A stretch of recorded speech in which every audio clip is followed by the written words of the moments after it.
नमस्कार दोस्तों, आपका मेरे YouTube चैनल हिंदी कहानी पर स्वागत है।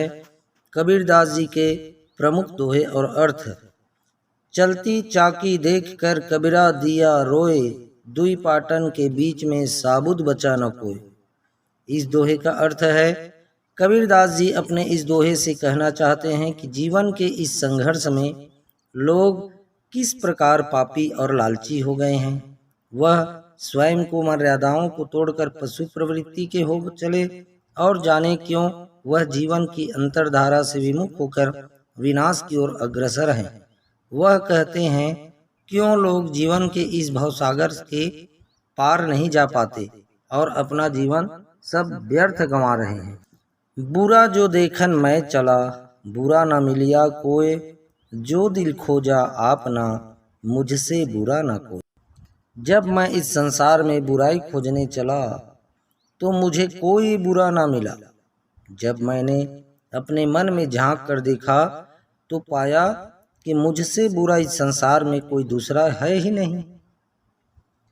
काल करे सो आज कर, आज करे सो अब, पल में परलय होएगी, बहुरी करेगा कब।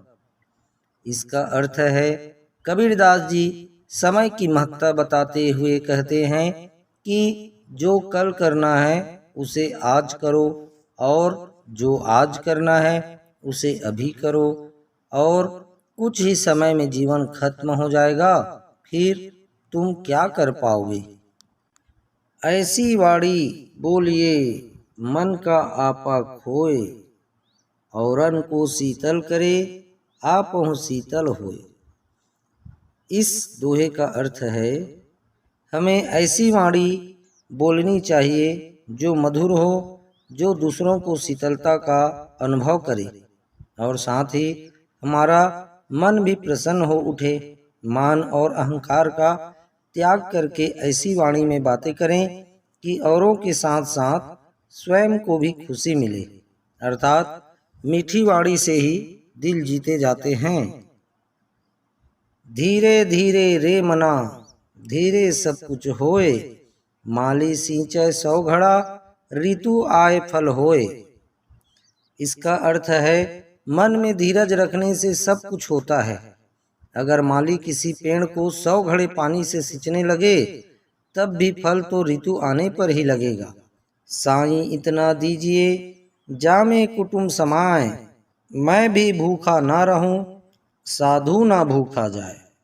इसका अर्थ है, कबीरदास जी कहते हैं कि परमात्मा तुम मुझे इतना दो कि जिसमें बस मेरा गुजारा चल जाए, मैं खुद भी अपना पेट पाल सकूं और आने वाले मेहमानों को भी भोजन करा सकूं। बड़ा हुआ तो क्या हुआ, जैसे पेड़ खजूर, पंथी को छाया नहीं, फल लागे अति दूर। इस दोहे का अर्थ है, कबीरदास जी कहते हैं कि खजूर के पेड़ की भांति बड़े होने का कोई फायदा नहीं है, क्योंकि इससे न तो यात्रियों को छाया मिलती है और न ही इसके फल आसानी से तोड़े जा सकते हैं। अर्थात बड़प्पन के प्रदर्शन मात्र से किसी का लाभ नहीं होता। ज्यों तिल माही तेल है, ज्यों चकमक में आग, तेरा साईं तुझी में है, जाग सके तो जाग। इसका अर्थ है, कबीरदास जी कहते हैं कि जैसे तिल के अंदर तेल होता है और आग के अंदर रोशनी होती है, ठीक वैसे ही हमारा ईश्वर हमारे अंदर ही विद्वान है, हमारे अंदर ही विद्यमान है। अगर ढूंढ सको तो ढूंढ लो। मांगन मरण समान है, तो ही दियो मैं सीख, कहे कबीर समुझाए के, मत कोई मांगे भीख। इसका अर्थ है, कबीरदास जी कहते हैं कि मांगना मृत्यु के समान है। मैं तुम्हें यह शिक्षा देता हूँ। कबीर समझा कर यह कहते हैं कि कोई भी कभी भीख मत मांगो। कबीर परिश्रम से जीवन यापन की शिक्षा पर बल देते हैं। भगवान ने हमें हर तरह से सक्षम बनाया है। हम अपनी जिंदगी अपनी मेहनत से व्यतीत कर सकते हैं, लेकिन कुछ लोग आसान रास्ता चुनते हैं। मांग के अपनी जरूरत पूरा करना, मांगना सिर्फ वही नहीं जो भिखारी सड़क पर मांगते हैं, परंतु जब हम अपना काम पूरा करने के लिए किसी के सामने हाथ फैलाते हैं जो हम मेहनत से भी पूरा कर सकते हैं, यह भी भीख मांगना ही होता है। माया मरी ना मन मरा, मर मर गए शरीर, आशा तृष्णा ना मरी, कह गए दास कबीर। अर्थात भोग से हमारी इच्छाओं की तृप्ति नहीं होती और मन की असंख्य इच्छाएं भी समाप्त नहीं होती है। इसलिए कहा गया है, मन ही बंधन और मन ही मोक्ष का कारण है। साधना कर मन को विषयों के आकर्षण से अनासक्त करना यह एकमात्र उपाय है। शरीर के वृद्ध होने तक मन कितना भी माया में लिप्त होकर उसका उपभोग करे, मन की आसक्ति कम नहीं होती। अतः साधना कर इंद्रियों का निग्रह करना यह एकमात्र उपाय है। कबीरा खड़ा बाजार में, मांगे सबकी खैर, ना काहू से दोस्ती, ना काहू से बैर। इसका अर्थ है, इस संसार में आकर कबीर अपने जीवन में बस यही चाहते हैं कि सबका भला हो, और संसार में यदि किसी से दोस्ती नहीं तो किसी से दुश्मनी भी ना हो। कबीरा मन निर्मल भया, जैसे गंगा नीर, पाछे लागा हरि फिरे, कहत कबीर कबीर। अर्थात अगर आपने अपने मन को पवित्र बनाया तो फिर आपको खुद भगवान ढूंढेगा। आपको फिर भगवान को ढूंढने की जरूरत नहीं है। आपका मन अगर पवित्र रहेगा तो भगवान आपके पीछे आएगा। पोथी पढ़ी पढ़ी जग मुआ, पंडित भया न कोय, ढाई आखर प्रेम का, पढ़े सो पंडित होय। अर्थात बड़ी बड़ी पुस्तकें पढ़कर संसार में कितने ही लोग मृत्यु के द्वार पहुंच गए, पर सभी विद्वान न हो सके। कबीर मानते हैं कि यदि कोई प्रेम या प्यार के केवल 2.5 अक्षर ही अच्छी तरह पढ़ ले, अर्थात प्यार का वास्तविक रूप पहचान ले, तो वही सच्चा ज्ञानी होगा। दुख में सुमिरन सब करे, सुख में करे न कोय, जो सुख में सुमिरन करे, दुख काहे को हो। अर्थात कबीरदास जी कहते हैं कि दुख के समय सभी भगवान को याद करते हैं, पर सुख में कोई नहीं करता।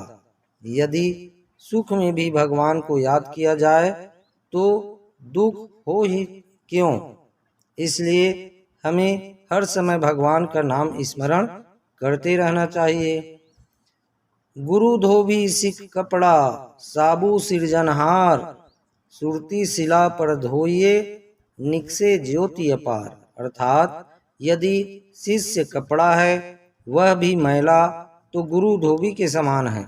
जैसे धोबी शिला पर पटक पटक कर कपड़े की मैल काटता है और उसका रंग निखार देता है, वैसे ही सूरत की कला सिखाकर यानी प्रभु से जुड़ने की सुमिरन कला देकर गुरु भी शिष्य के विकारों रूपी मैल को काट देते हैं और उसके भीतर आत्मा का प्रकाश जगमगाने लगता है। जीवत समझे जीवत बुझे, जीवत ही करो, जीवत कर्म की फांसी न कटे, मुए मुक्ति की आस।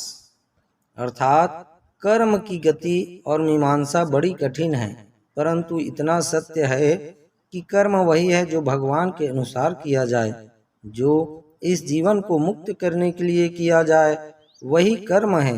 इस सब के अलावा जो किया जाए वह सब धंधा अथवा भोग भोगने के साधन ही हैं। कोई जीवित ही समझ सकता है, जीवित ही जान सकता है, जीवित ही आशा कर सकता है।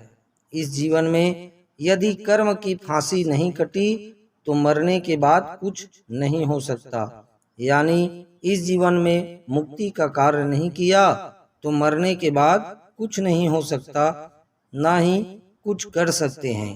दोस्तों, मुझे विश्वास है कि यह कबीर की अच्छी और प्रमुख दोहें आपको अच्छी लगी होगी। इसी प्रकार की जानकारी के लिए और धार्मिक पौराणिक कथाओं को जानने के लिए आप मेरे YouTube चैनल हिंदी कहानी को सब्सक्राइब अवश्य करें। ताकि जो भी वीडियो अपलोड करूं सबसे पहले आपके पास पहुंचे। आप हमेशा खुश रहें, मुस्कुराते रहें। धन्यवाद। जय श्री राधे कृष्ण।